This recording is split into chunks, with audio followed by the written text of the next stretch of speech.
समस्त को क्रांतिकारी जय भीम। आज हूँ 1 जनवरी 2026। आज एंता दिन रे जनवरी 1 1888 मसीह महाराष्ट्र कोरेगांव रो इतिहास मन पड़ जासी। काଣା हितला घटना कि से घटना रे 500 महार दलित समाज 28,000 पेशा ब्राह्मण को मारी देथिले बा रक्ताक्त कर देथिले। कारण थिला कि पेशा ब्राह्मण माने तांकर दलित समाज उपरे बहुत अन्याय अत्याचार करुथुले एवं से मन के पेन पीबार अधिकार नहीं थे, रास्ता रे चलबार अधिकार ये सबू नहीं देउथे एवं ताकर हक अधिकार जेनटा थिला से सबू के से माने निजर ब्राह्मणवाद राज करी करी से माने छड़े नहीं जाउथिले।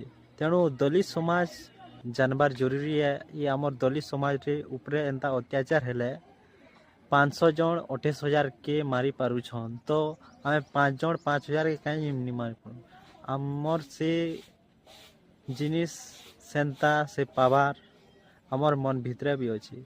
तेणु करी भाई माने डर के मेटाओ। जदि आमे अन्याय रास्ता रे जाउछो आमर हक अधिकार के जदि आक्षेप करूछे बोले आवाज उठाओ, स्वर उत्तोलन करो। जदि डरी करी आमे तले रहमा बोले सबुदिन आमके एंता गुलाम बने करी डरौथुबे।